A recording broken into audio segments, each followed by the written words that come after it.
We can join now Haras Rafiq. He's in central London for us. He is from the counter-extremism organisation Quilliam International. First of all, let me get your reaction to events here in Barcelona. I'm saddened, shocked, surprised, all of the things that, all the emotions, all the feelings that go through me every time there is an attack. I'm not surprised. Spain has had a problem for a while. We've known that Spain currently are monitoring over 1,000 people there, and the court system actually has over 700 people that it's taken through the court system, with I think just over 200 people that have been found guilty. We know that Spain has been a hub for financing ISIS and plots. Recently there were people in April that were arrested for financing the France and Belgium plots, and also we know that Spain is a hub through which people are sent out to join ISIS and to return back to Europe. And just because Spain hasn't had an attack for a while doesn't mean that all of these things haven't been bubbling underneath, and these things have been happening, and it's an insurgency. It really is a global insurgency that we have to find a counter-insurgency to tackle.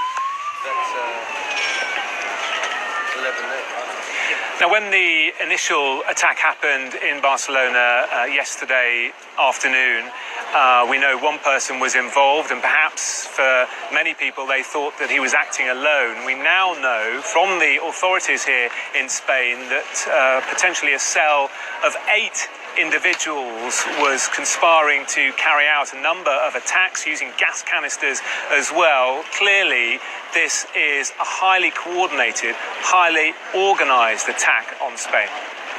Yeah, look, these jihadists now are becoming more and more sophisticated. One of the things, in terms of their planning, but in terms of the actual tactics and the way they actually carry out these attacks, they've gone almost back to basics, if you were. We know that we saw in France, in Paris, that they used military-style tactics with guns, etc.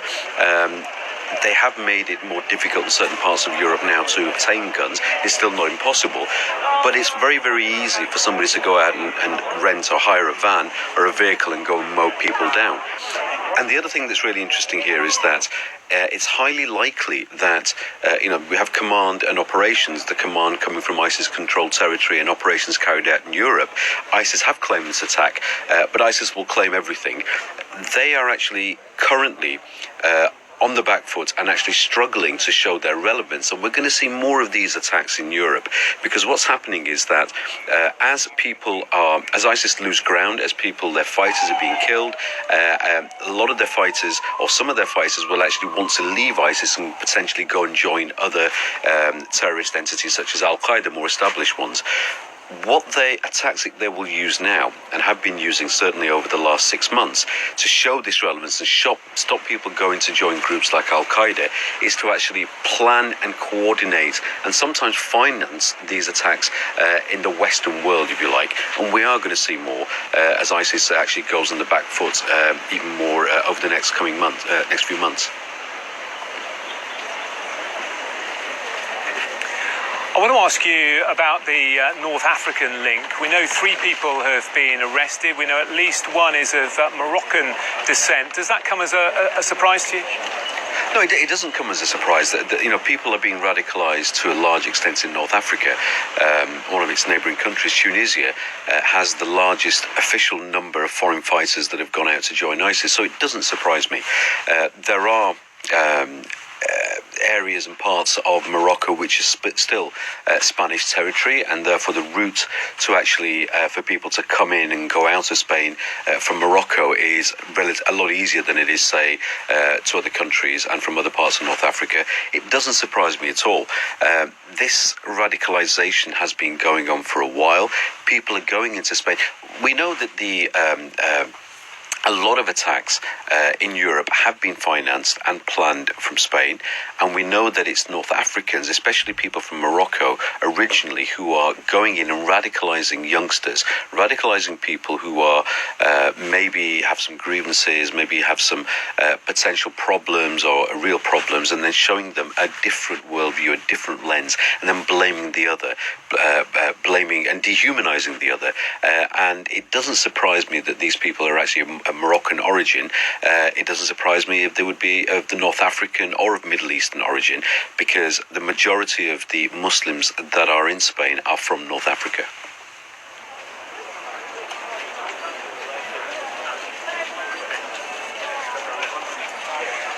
And we've been posing the question all morning here on Sky News about the changing nature, if you like, of terror in Europe. We know that over the last 12 months there have been 7 or 8 incidents of vehicles being used to plough into crowds. It seems that it's a very easy way of causing a huge amount of carnage and death.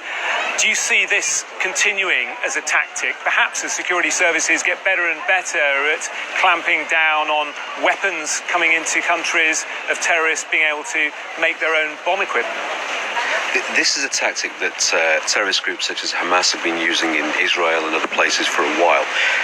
You're right, it's relatively easy, much easier to go out and hire a van or a vehicle, or even steal a van or a vehicle, than it is for many people to go out and purchase guns.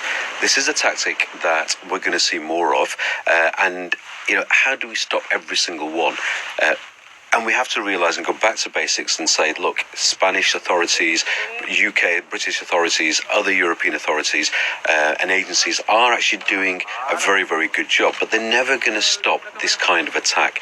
You're never going to be able to actually stop people from either hiring a van and mowing people down, or just picking up a knife or a machete and going somewhere and stabbing people. What we need to do is to go back to basics and say, yes, there's a difference between stopping an attack and preventing an attack. Stopping an attack is the job of the agencies, and these, as I said, they're not going to stop every single one. What we really need to do, and what we're not taking seriously enough, and I say this as somebody who's been doing this now since 2004, 2005, what we're not taking seriously, what European authorities are not taking seriously, including the UK, is actually focusing on preventing and challenging the Islamist ideology with the Salafi jihadi theology that actually justifies these sort of attacks.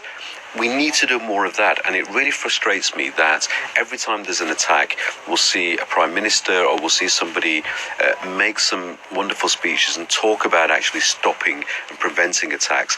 Where's the action thereafter? Look, we've had 4 terrorist attacks in the UK in about 4 months. 3 of them Islamist, 1 was an anti-Muslim attack.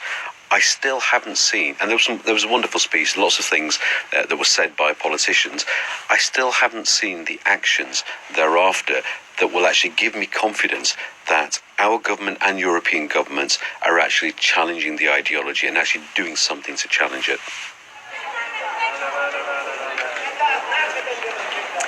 Haras Rafiq from counter-terrorism organisation Quilliam International, many thanks indeed for your time. I just want to bring you some